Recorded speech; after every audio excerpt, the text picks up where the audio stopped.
샬롬. 오늘도 우리에게 평안을 주신 하나님을 찬양합니다. 기도하겠습니다. 아버지 하나님, 우리에게 평안을 주셔서 간밤에도 잘 자게 하시고 또 이렇게 평화롭게 하루아침을 맞이하게 하심을 감사합니다. 하나님, 오늘도 세상이 줄 수 없는 하나님의 평강을 맛보기를 원합니다.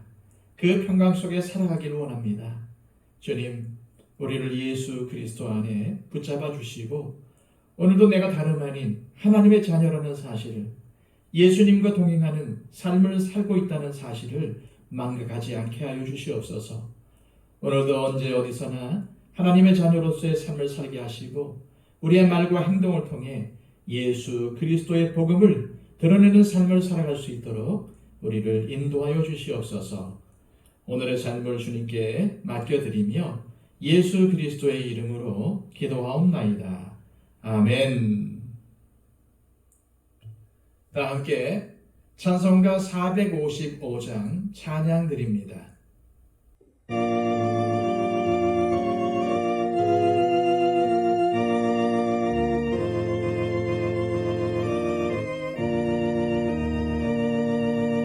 주님의 마음을 본받는 자, 그 맘에 평강이 찾아오는 험악한 세상을 이길 힘이 하늘로부터 임함이로다. 주님의 마음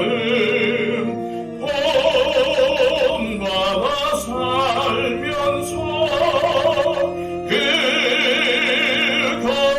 거룩하심 나도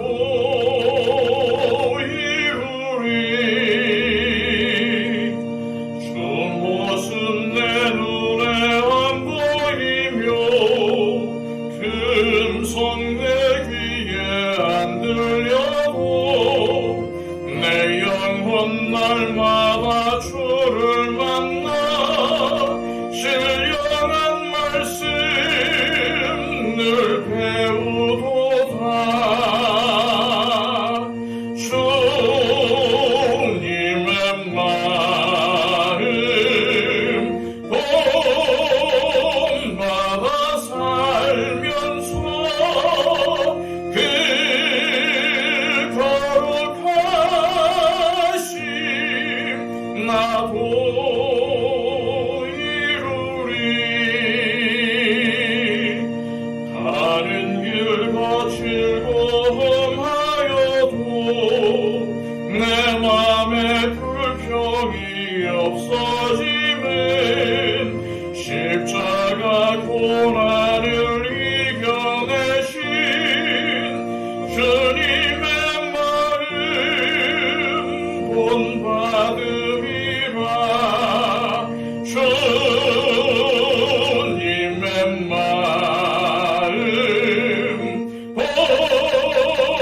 본받아 살면서 그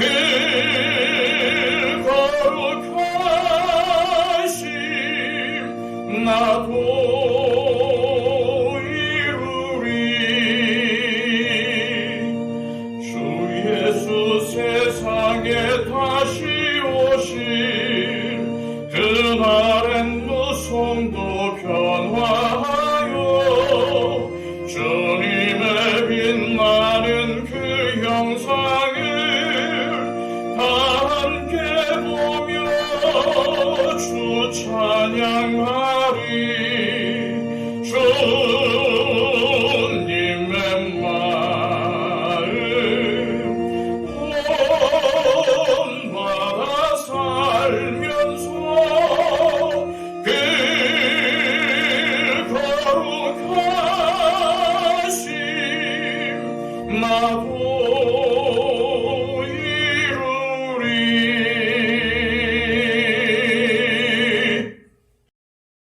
이 시간 우리에게 주시는 하나님의 복된 말씀은 신약성경 빌레몬서 1장 1절에서 12절까지의 말씀입니다. 신약성경 351쪽입니다. 그리스도 예수를 위하여 갇힌 자 된 바울과 및 형제 디모데는 우리의 사랑을 받는 자요 동역자인 빌레몬과 자매 아비아와 우리와 함께 병사된 아키뽀와 네 집에 있는 교회에 편지하노니 하나님 우리 아버지와 주 예수 그리스도로부터 은혜와 평강이 너희에게 있을지어다. 내가 항상 내 하나님께 감사하고 기도할 때에 너를 말함은 주 예수와 및 모든 성도에 대한 네 사랑과 믿음이 있음을 들음이니 이로써 네 믿음의 교제가 우리 가운데 있는 선을 알게 하고 그리스도께 이르도록 역사하느니라. 형제여, 성도들의 마음이 너로 말미암아 평안함을 얻었으니 내가 너의 사랑으로 많은 기쁨과 위로를 받았노라. 이러므로 내가 그리스도 안에서 아주 담대하게 네게 마땅한 일로 명할 수도 있으나 도리어 사랑으로서 간구하노라.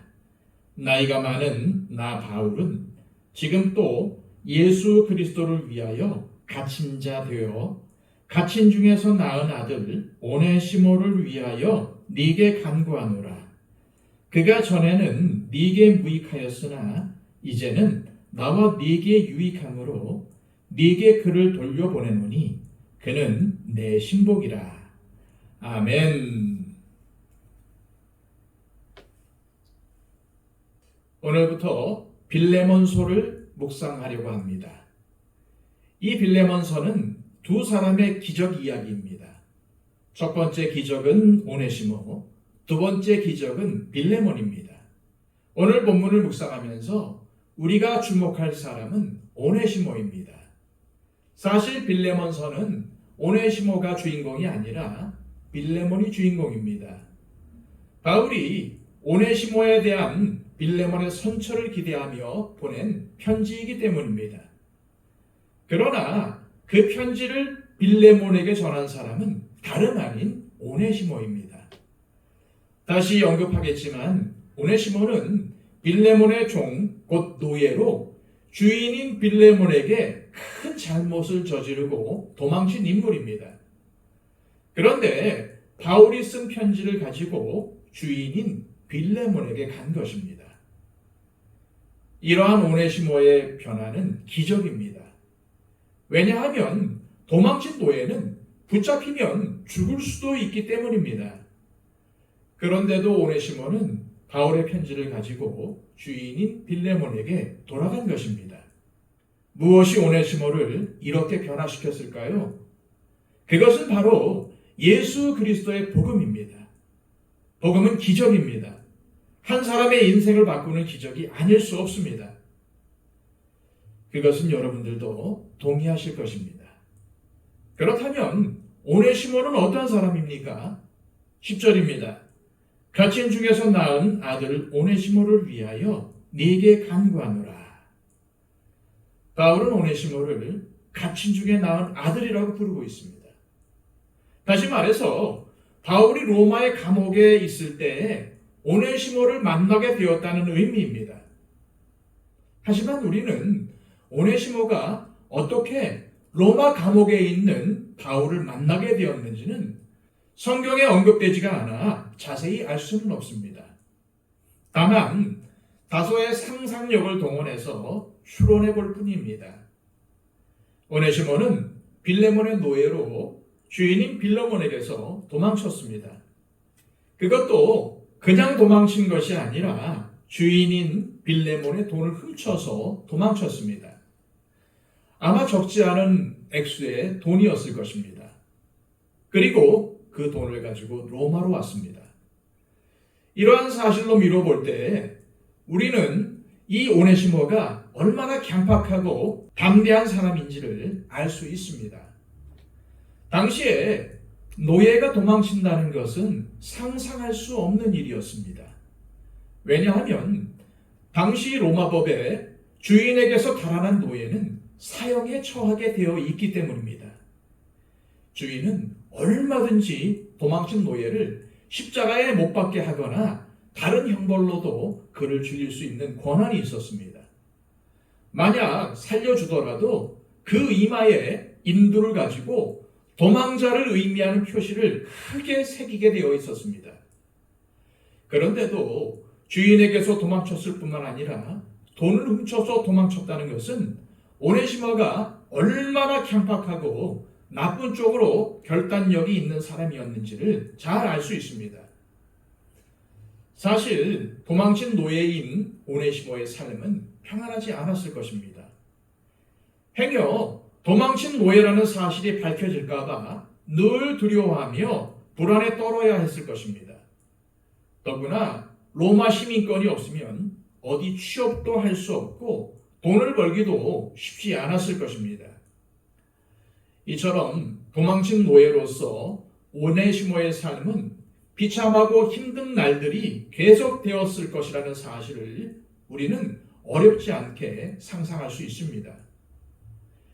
그렇게 모진 인생을 살던 오네시모가 사도 바울을 만나게 된 것입니다. 이러한 오네시모에 대해 바울은 그를 갇힘 중에, 즉 옥중에서 나았다고 밝힙니다. 여기서 나았다라는 것은 그리스도 안에서 믿음의 자녀가 되도록 영적 부모의 역할을 했다는 의미입니다. 또한 아들에 해당하는 헬라어 테크노는 아이 혹은 자식이라는 뜻을 가진 말로 매우 부드럽고 다정한 표현입니다. 우리는 여기서 두 가지 사실을 깨닫게 됩니다. 하나는 바울이 로마의 감옥에 갇혀 있으면서도 복음 전하기를 쉬지 않았다는 것입니다. 그리고 또 다른 하나는 아무리 노예와 같이 천한 사람이라도 바울은 그리스도 안에서 동등한 인격체로 보았다는 사실입니다. 이러한 바울을 만난 오네시모는 생명의 복음, 즉 예수 그리스도의 십자가의 복음을 듣고 바울을 수종드는 자가 되었다는 것입니다. 이런 오네시모의 변화를 바울은 이렇게 증언합니다. 11절입니다. 그가 전에는 네게 무익하였으나 이제는 나와 네게 유익함으로. 전에는 아무런 쓸모가 없고 해만 끼치는 사람이었지만 예수 그리스도의 복음으로 변화되어 이제는 나 바울에게만이 아니라 너 빌레몬에게도 유익한 사람이 되었다는 것입니다. 우리는 바울의 이 말씀을 통해 복음이 능력이라는 사실을 다시 한번 확인할 수 있습니다. 그리고 오네시모가 들은 복음과 우리가 들은 복음은 다르지 않습니다. 똑같은 예수 그리스도의 십자가 복음입니다. 그런데 오네시모는 그 복음을 듣고 변화되었습니다. 얼마만큼 변화되었습니까? 바울이 자신의 주인인 빌레몬에게 쓴 편지, 즉 빌레몬서를 직접 들고 빌레몬에게 갈 정도로 변화되었습니다. 오네시모는 도망친 노예가 주인에게 돌아갔을 때 어떠한 결과가 기다리고 있을지 잘 알았을 것입니다. 그런데 복음으로 변화된 오네시모는 자기 손으로 편지를 들고 빌레몬을 찾아간 것입니다. 이것이 바로 복음의 능력입니다. 사도 바울을 통해 복음을 듣고 예수님을 영접한 오네시모는 이제 죄의 노예가 되어 불안과 염려에 사로잡혀 살아가는 도망친 노예가 아니었습니다. 주님을 통해 새로운 인생을 얻었습니다. 구원받고 영생을 얻었기에 더는 두려움에 떨지 않아도 되었습니다. 그렇다고 노예라는 신분이 바뀐 것은 아니었습니다. 그는 아직 노예의 신분에서 벗어나지 못했습니다. 그러기에 돌아갔을 때 빌레몬이 죽이면 죽을 수밖에 없는 처지입니다. 그런데 무엇이 바뀐 것입니까? 자신을 노예로 만든 세상을 향한 원망과 노예라는 비천한 신분에 대한 열등감, 주인의 돈을 훔쳐서 도망칠 정도로 극단적이고 부정적인 삶을 버리게 된 것입니다. 그리고 편지를 들고 빌레몬을 찾아갈 정도로 순종적인 사람이 되었습니다. 온유한 사람이 되었습니다. 그래서 무익했던 인생에서 유익한 인생이 되고 만 것입니다. 이것이 바로 예수 그리스도의 복음이 일으킨 기적이요 위대한 변화입니다. 무익하고 반항적이었던 오네시모가 유익한 사람이 되어서 순종적이고 복음의 위대한 일꾼으로 변화되는 것, 그것이 복음입니다. 오늘 묵상한 말씀을 통해 주님은 우리에게 이렇게 물으시는 것 같습니다. 복음이 너의 삶을 어떻게 바꾸고 있느냐? 다시 말해서 예수 그리스도의 복음을 통해 변화된 삶, 하나님께 유익한 삶, 다른 사람들에게 유익을 끼치는 삶을 살고 있느냐는 말입니다. 예수 그리스도의 복음은 기적이 되게 하는 능력입니다. 도망친 노예 오네시모가 예수 그리스도의 복음을 통해 치유되고 회복이 되어서 유익한 인생으로 변화되었습니다. 주인의 돈을 훔쳐 도망친 반항적이고 부정적인 인생에서 바울을 수정들 정도로 온유한 사람, 바울이 보낸 편지를 들고 도망쳐 나온 주인을 찾아갈 정도로 순종적인 사람이 된 것입니다. 우리는 알아야 합니다. 우리도 오네시모처럼 변화되어야 한다고 말입니다. 그리고 하나님과 이웃에게 유익한 인생이 되어야 한다고 말입니다. 이 시간 기도하실 때 하나님 아버지, 우리에게 예수 그리스도의 복음을 듣게 하셔서 하나님의 자녀로 변화시켜 주심에 감사합니다. 자주 넘어지고 자녀된 본분을 망각하지만 내가 하나님의 자녀임을 복음을 따라 그리고 복음을 전하며 살아야 함을 잊지 않게 하옵소서. 복음을 전하는 가장 효과적인 도구는 우리의 변화된 삶임을 깨달아 매 순간 언행에 조심하게 하시고 하나님과 이웃에 유익을 주는 삶을 살게 하옵소서. 기도하시기를 바랍니다. 111 기도를 통해서 우리의 중보가 필요한 분들을 위해서 기도해 주시기를 바랍니다. 다 함께 기도하겠습니다.